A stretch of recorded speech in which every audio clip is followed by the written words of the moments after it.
மா சாப்பிட்டு 2 நாளாகுதுமா, பிச்சு போடுங்கம்மா. அந்த தாத்தா காசு கேட்குறாருமா, குடுமா. டேய் கம்னுடுறா.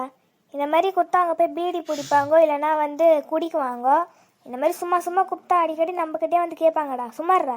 மா அங்க பாருமா, அத்தை வந்து எவ்வளவு நேரம் ஆகுது, நீ இன்னும் இங்கே இருக்கிற? அவங்க ஏதாவது நினச்சிக்க போறாங்கம்மா, போய் பேசுமா. டேய் அவங்களுக்கு தானே இப்போ நான் டீ போட்டுனுக்கிறேன். மா சாப்பிட்ற நேரத்தில் என்னம்மா டீ போடுற? சாப்பாடு போடுமா. டேய் எனக்கு எல்லாம் தெரியும், நீ உன் வேலையை பாடுறா. இந்த மாதிரி சாப்பாடுலாம் குத்துருந்தா அடிக்கடி வந்துடுவாங்கடா. மா ஏமா நீங்க இப்படி பண்றீங்க? டேய் சாப்பாடுலாம் நீ சாப்பிட்றியாடா நீ? ஆமா நான் சாப்பிட்றேன்மா. அங்கிள் அங்கிள் சாப்பாடு சாப்பிட்றீங்களா அங்கிள்? பா நான் பசியாக்குறேன்பா, கொடுப்பா. சாப்பிடுங்க தாத்தா. எப்பா ரொம்ப நன்றிப்பா, என் பசியை போக்குனீங்களே. ஓகேங்க தாத்தா, நீங்க சாப்பிட்டதே எனக்கு சந்தோஷம் தாத்தா. மறுநாள் காலை. ஏ பிரதீப், போய் பால் வாங்கிட்டு வா போடா. அம்மா காசு கொடுங்கம்மா, போய் வாங்கிட்டு வரேன்.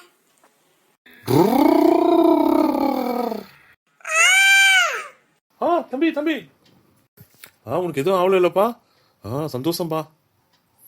தாத்தா நான் பயந்துட்டேன் தாத்தா. ஏய் பிரதீப், ஒன்றும் ஆகல, நான் பயந்துட்டேன்டா. இந்த தாத்தா தான் காப்பாத்தினாரு ஆண்டி. இவர் எப்பவுமே நம்ம கிட்ட வந்து காசு கேட்பாரு, எங்க அம்மா தான் கொடுக்கவே மாட்டாங்க. பெரியவரே, மிக்க நன்றி பெரியவரே. ஆண்டி அம்மா யாருக்கும் ஹெல்ப் பண்ண மாட்டாங்க ஆண்டி. அத்தை கூட வந்தாங்க, உங்களுக்கு ஹெல்ப் பண்ண மாட்டாங்க ஆண்டி. ஏ பிரதீப், நான் ஈவினிங் வந்து பேசுகிறேன்டா வீட்டுக்கு வந்து. Rousey Rousey. வாங்க இல்லைனாக்கா. ரோசி எப்படி இருக்க? எனக்கு என்னக்கா குறை, நான் நல்லா இருக்கேன்க்கா. ஏ ரோசி, உங்கள் மகனுக்கு ரொம்ப பெரிய விபத்து வந்திருக்க ரோசி. ஆமாமா, அந்த தாத்தா என்ன காப்பாத்தினாரு. எந்த தாத்தாப்பா? நீ எப்பவுமே காசு தர மாட்டியா, அந்த தாத்தா தாமா. ஏ ரோசி, வேதம் சொல்லுது, அந்நீரை உபசரிக்க மறவாதிருங்க, சிலர் தேவதூதர்கள் அறியாம உதவி செய்திருக்காங்கன்னு வசனம் சொல்லுதுடி. சரி நம்ம 3 பேரும் வா கடைக்கு போயிட்டு வரலாம். அந்த தாத்தா தாமா. ஐயா என்னை மன்னிச்சிடுங்கய்யா, ரொம்ப நன்றிங்க ஐயா. ஏய் என்ன இவர் மறைச்சிட்டாரு? ஓ ஒருவேளை இவர் தேவதூதரா?